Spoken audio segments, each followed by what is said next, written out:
मेरे सभी फ्रेंड्स को काफ़ी सारी अपॉर्चुनिटीज़ मिली, लेकिन मुझे कोई अपॉर्चुनिटी नहीं मिली जहाँ पर मैं कुछ परफॉर्म कर पाऊँ, जहाँ पे अपना मैं हुनर दिखा पाऊँ। ये कहानी, ये बड़ी इंटरेस्टिंग कहानी है, ये उन सभी लोगों के लिए। सो एक बार की बात है, एक आदमी गया किसी आर्ट गैलरी में जहाँ पर काफ़ी सारी पेंटिंग्स लगी हुई थी दीवार पे। उसने सबसे पहली पेंटिंग देखी जहाँ पर एक आदमी की पेंटिंग थी वो। सो उस आदमी का चेहरा बालों से ढका हुआ था और उसे ये चीज़ काफ़ी स्ट्रेंज लगी कि ये किस तरह की पेंटिंग है। उसने जब नीचे देखा सो उसी आदमी के पैरों पे पंख थे। वो व्यक्ति कंफ्यूज होगा कि ये आर्टिस्ट क्या कहना चाह रहा है इस पेंटिंग से। उसने ज़्यादा सोच विचार नहीं किया, वो अगली पेंटिंग पर मूव ऑन किया उसने और गया कि सेकंड पेंटिंग में भी वही आदमी था, लेकिन इस बार उस आदमी का सर पीछे से बॉल्ड था, पीछे से गंजा था, वो बाल नहीं थे अभी। सो ये आदमी जो विजिटर है, जो पेंटिंग्स देख रहा है, वो इन दो पेंटिंग्स में काफ़ी कंफ्यूज हो गया। उसने फिर मैनेजर को कॉल किया। उसने कहा कि सर मुझे ये पेंटिंग समझाइए कि ये पेंटिंग क्या कहना चाह रही है, बहुत स्ट्रेंज है इसका मैसेज। सो वो मैनेजर ने हंसते हुए कहा कि सर ये पेंटिंग्स किसी आदमी की नहीं है, ये पेंटिंग्स है अपॉर्चुनिटीज़ की, ये पेंटिंग है अवसर की।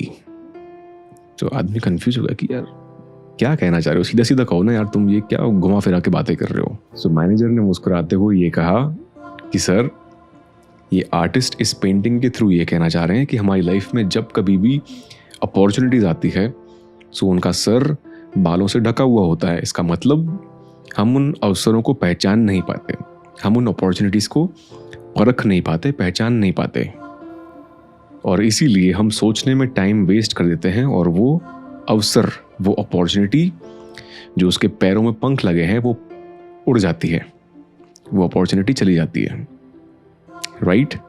अब उसने कहा कि यार ये इनकम्प्लीट, मुझे थोड़ा समझ नहीं आया। तो उसने मैनेजर ने कहा कि अब सेकंड पेंटिंग देख लीजिए। सेकंड पेंटिंग में क्या है कि वही आदमी का सर पीछे से गंजा है। इसका मतलब जब हम उस अपॉर्चुनिटी को समझ लेते हैं, फिर हम उसे पकड़ने जाते हैं तो उसका सर पीछे से गंजा होता है। इसका मतलब अगर हम फिर से उस फर्स्ट पेंटिंग को देखें कि फर्स्ट अपॉर्चुनिटी जब आपकी लाइफ में आई, उसके मुंह पर बाल थे। इसका मतलब आप उस अपॉर्चुनिटी को उसके बालों से पकड़ सकते थे, ग्रैब कर सकते थे। आपने नहीं किया, इसीलिए उसके पंखों से वो उड़ गई। जब आप पकड़ने गए तो पीछे से उसका सर गंजा है, अब वो बाल नहीं है। जब आप पकड़ने गए तो आपका हाथ उस गंजे सिर से फिसल जाएगा, उस गंजे सिर से फिसल जाएगा और आप उस अपॉर्चुनिटी को नहीं पकड़ पाएंगे। Simple as that. थोड़ा सा कॉम्प्लेक्स मैसेज था इस पेंटिंग्स के थ्रू, लेकिन काफ़ी माइंड ब्लोइंग स्टोरी लगी मुझे ये, इसीलिए मैंने सोचा कि मैं आपके साथ शेयर करूँगा ये स्टोरी। सो हम भी अगर उस दो पेंटिंग्स से अगर समझें कि हमारी लाइफ में जब कभी भी अपॉर्चुनिटीज़ आती है, अवसर आते हैं, हम ये सोचने में अपना टाइम वेस्ट करते हैं कि यार ये छोटी अपॉर्चुनिटी है, ये बड़ी अपॉर्चुनिटी है, यहाँ पर मेरा कुछ फ़ायदा होगा, यहाँ पर मेरा फ़ायदा नहीं होगा, और हम इस सोच विचार में बैठे रहते हैं। हम उसे बालों से पकड़ते नहीं हैं, इसीलिए वो पंखों से उड़ जाती है। और फिर जब हम रियलाइज़ करते हैं कि यार ये काफ़ी अच्छी अपॉर्चुनिटी थी, और जब हम पकड़ने जाते हैं तो उसका सर है पीछे से गंजा।